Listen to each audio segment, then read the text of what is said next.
پیغمبر علیہ السلام فرمائی وَأَحِبَّ لِلنَّاسِ مَا تُحِبُّ لِنَفْسِكَ څه خلکو د پاره هغه سیس خوښ کا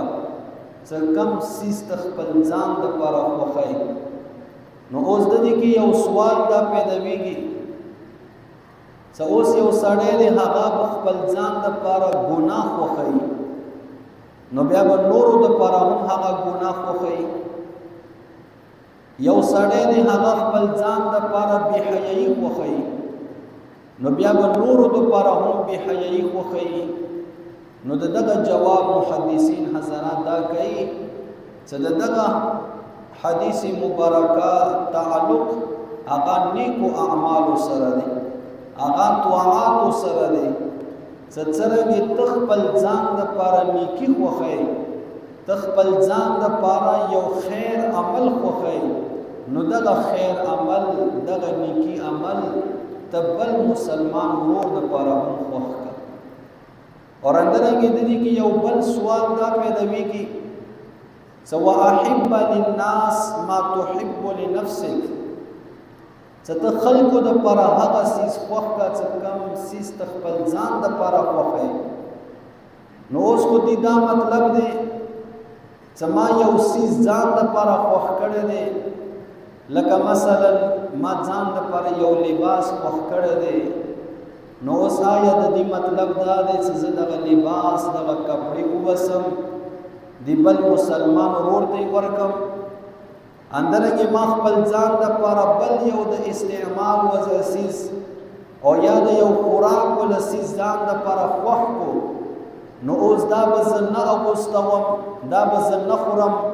دا به بل مسلمان د پاره ورکوم نو آلی به زه کامل مسلمان وم. نو یو انسان هم په دې باندې مکلف نه دی. نو محدثین حضرات فرمایي چې د دې حدیث مبارکه مطلب دا هم نه دی چې هر یو سیس ته خپل ځان د پاره خوښوي هغه ته ما استعمالوه، هغه نه ته نفع ما اوچتوه هغه بل مسلمان ته ورکوه، بلکې د دې حدیث مبارکه تعلق هغه اداء الحقوق سره دی، د حقوق ادایګي سره دی. لکه څرنګه تا زړه دا غواړي چې زما حق هغه بل مسلمان ادا کی نو اندرنګي دغه سیس د بل د پاره هم خوښوا چې بل پتا باندې چې حق وي هغه حق هغه د پاره ادا کوا. لکه څرنګه یو خاوند هغه دا غواړي چې یره بیبي زما حق ادا کی، دغه بیبي زما حق ادا کولو کې هیڅ قسم کوتاهي ونه کی نو اندرنګي تا باندې د بیبي ولا هم حق دی، ته د خپل بیبي ولا دغه حق ادا کوا. اندرنګي یو پلار دا یې چیرې بچي زما حق ادا کی نو اندرنګي بچي هم دا یې چیرې پلار باندې چې ما کوم حقوق دي هغه د ادا کی نو ته د بچي ولا حق هم ادا کوا. تخپل ځان د پاره دا خوښي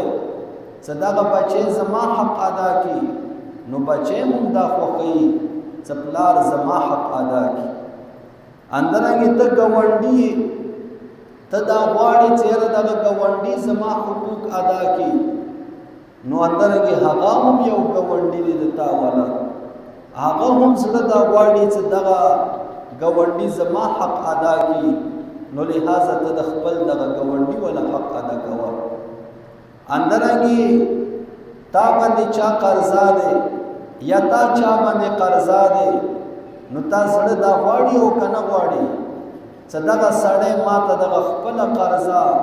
خپ وخت باندې ادا کی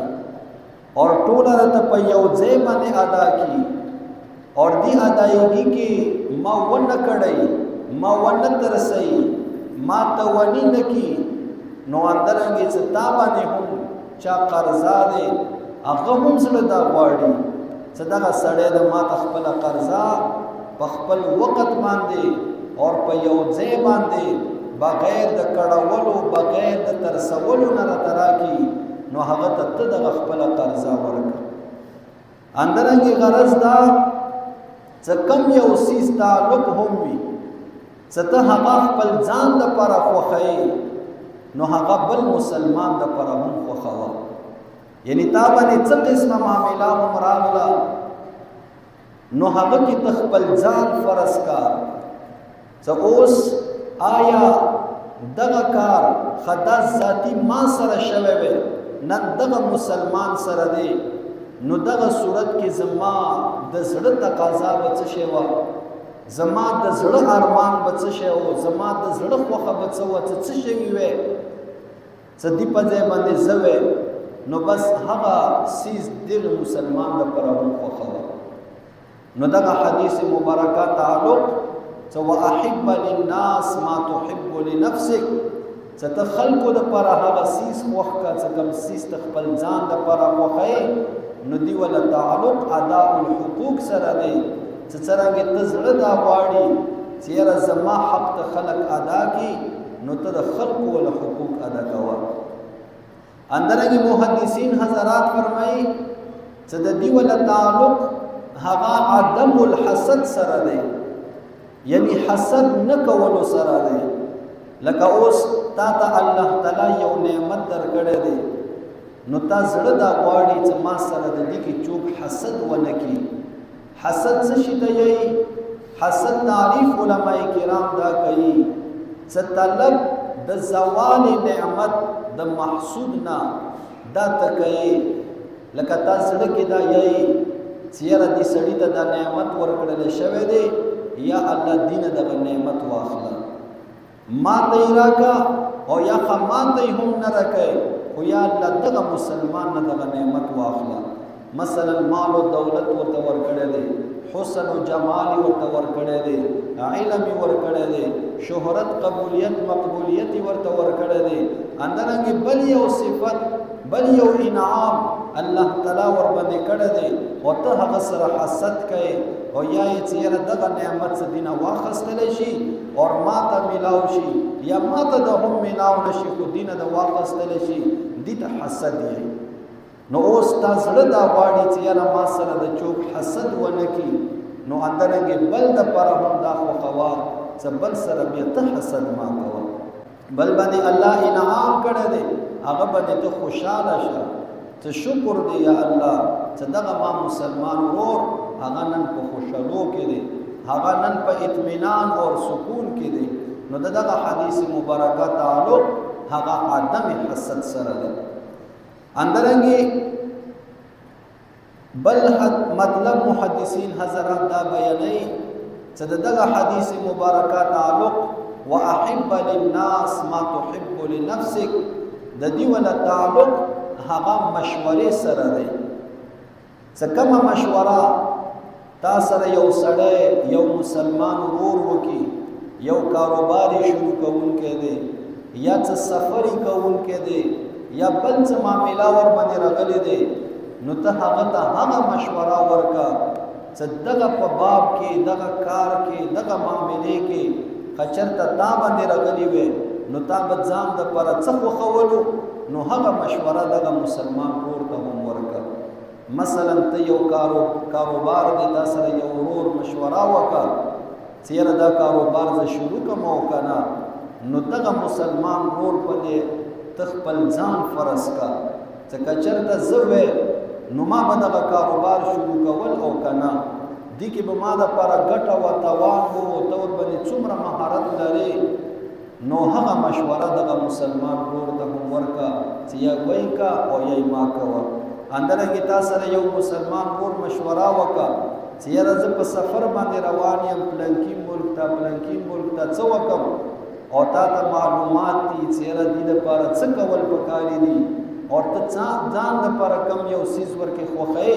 نو هغه مشوره دغه مسلمان ورور ته هم ورکړه دا نه چې ته هغه ته غلطه مشوره ورکړې اور هغه طبعي طرف ته روان کې نو دغه حدیث مبارکه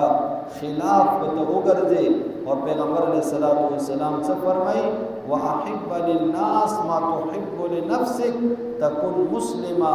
چې ته خوښ کا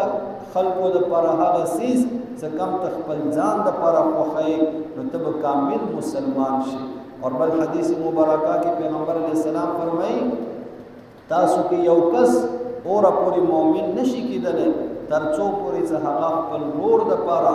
هغه سیز خوښ نه کړي څه کم سیز د خپل ځان دپاره خوښوي نو اوس ته بیا خپل ځان ته وګوره چې ته کمې درجې ته ورسېدلې او د تا ایماني سطحه هغه په کم لیول باندې روانه ده.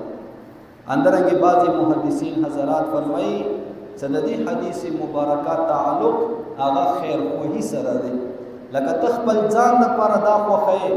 چې یاره ما سره هر یو سړي ښېګړه وکړلی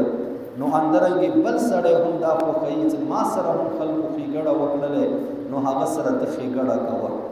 او دغه ښېګړې کولو پیغمبر علیه السلام د دې وله ډېر تلقین فرمایلی دی چې تاسو خلکو سره ښېګړه کو. خیر الناس من ینفع الناس، بهترین سړی هغه دی چې هغه خلکو ته نفع ورکوي. اور فرمای الدین النصیحه، دغه دین دا خیرخواهي ولا نما دی. نو بس مسلمان هغه دی چې هغه به خیرخوا وي. قرآن مجید کې الله فرمای انما المؤمنون اخوه، ایمان ولا ټول د ورونه د خپل منځ کې یو بل سره، نو یو بل سره خیرخواهي پکار دی. او دغه خیرخواهي صحابه کرامو کې دومره درجې سره موجوده وه. یوه واقعه دی چې یو صحابي بازار کې میلې کې آس واخیستلو. هغه د آس څومره قیمت هغه وخت خو مثال سمجھولو دپاره یو قیمت په ولګو. مثلا هغه په 3000 درهمه باندې یو آس واخیستو. چې کله کور ته یې راوستلو رونو ته یې ورتاکو نو هغه رونه ورته یې چې ماشاءالله دا خو ډېر ښایسته آس دی، دا د چرته نه پیدا وکړو او دا خو ډېر اعلی نسل وله معلومیږي او دا د په څومره باندې اخیستلی دی. نو دغه ورور ورته یی چې دا خو ما په 3000 درهمه باندې واخیستو. نو دغه ورونه د ورته یی چې ماشاءالله تا خو سامه ګاټه کړې دی او تا خو ډېره ښایسته سودا کړې دی، دغه آس دا خو د 4000 درهمو قابل دی او تا خو پوره نفع وکړله. نو دغه صحابي وخت چې دا خبره پرېوتله نو سوچ کې شو اور بس پاره تللو 1000 درهمه نور راواخیستلو. چې چا مې دغه آس اخیستلی و هغه مالک ته لاړلو ورته یې چې یاره دا کم آس په ما باندې خرڅ کړی و په 3000 باندې، هغه خو د 3000 نه و، هغه خو د 4000 و. نو زه دا نه غواړم چې زه دا ته تاوان درکم. نو دغه 1000 درهم دا نور ځان سره واخله. اور بیا یو څو ورځو بعد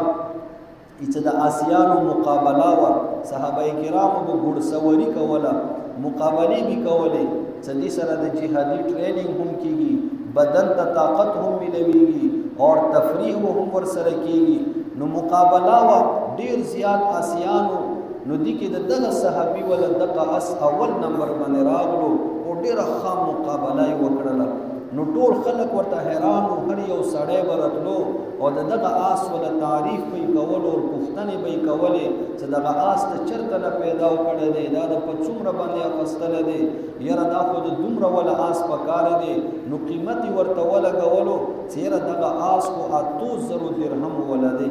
8000 درهم د دې وله قیمت پکار دی. نو دغه صحابي چې کله دا خبره واورېده نو 4000 درهم یې نور راواخیستلو اور هغه مالک هغه بائع ته خرڅونکي ته لاړلو ورته یې چې یاره د تا کم آس په ما باندې خرڅ کړی و هغه خو ته غلط شوی وې په 4000 چې ما درته پوره کړې، هغه د 8000 وله آس کې دغه 4000 درهم دا د نور واخله. نو اوس مو تاسو سوچ وکړو چې داسې به مو تاسو وکړو، مو تاسو ته خپته هم وي چې یاره د دې شي وله دومره قیمت دی. نو بس غواړو دا چې یاره دا سړی په کمې طریقې سره دوکه کړو،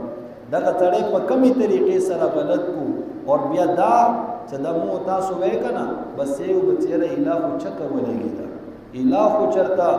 چا دعا راته قبوله شوله بس خولې باندې لاس کېږدوه. خو دغه صحابه کرامو چې دوی د خلکو خیرخواهي غوښتله. همدارنګې زمونږ امام صاحب رحمت الله علیه، امام اعظم ابو حنیفه رحمت الله علیه، هغه د کپړو تجارت په کول او د ریخمو کپړو تجارت په کول. ریخمو ټولو نه قیمتي کپړه دی او دغه کپړه دنیا کې زنانو دپاره جایزه دی. نو د دې کپړې کاروبار به کول نو عام معمول مطابق هغه به ماښام سره دکان بندول. نو یو ورځ یې څه ماسپښین ټیم دکان بند کو نو چا ورنه تپوس وکړو چې وا امام صاحب دا ولې نن خو دا وختي دکان بند کو، څه چل دی ته خو ماښام دکان بندوې؟ نو امام صاحب رحمت الله علیه ورته فرمایي اصل کې نن اسمان اوره دی او لغونې تیاره راغله او د خمو کپړې کې رنګونه ډېر وي خلک یې رنګونه ګوري کوالټي ګوري نو اوس هغه زمانې کې خو لیټونه داسې وونه لکه نن سبا چراغونه به لګېدل او ډیوې به لګېدلې نو یې څه د رنګ او د کوالټي ولا صحیح پته لاګي نه نو داسې نه وي چې یو سړی دوکا شي هغه یوې کپړې باندې یو قسم ګمان وکړي هغه کپړه بل قسم وځي نو چاته تاوان ورسېږي نو دې د وجې نه ما دوکان بند کو څه خلک دوکې نه باد شي نو دا زمونږ اکابرین زمونږ اسلاف صحابو د خلکو ولا داسې خیرخواهي غوښتله او نن سبا مو مسلمانانو معاشره قسم په خدای ډېره په بل طرف باندې روانه دی نن سبا مو تاسو ظاهري کې یو بل سره ښیو خدا دې څه زړه کې د یو بل دشمنان یو زړه کې یو بل سره بالکل درندگان یو او دغه مسلمانین ورورولي خو پرېږدوئ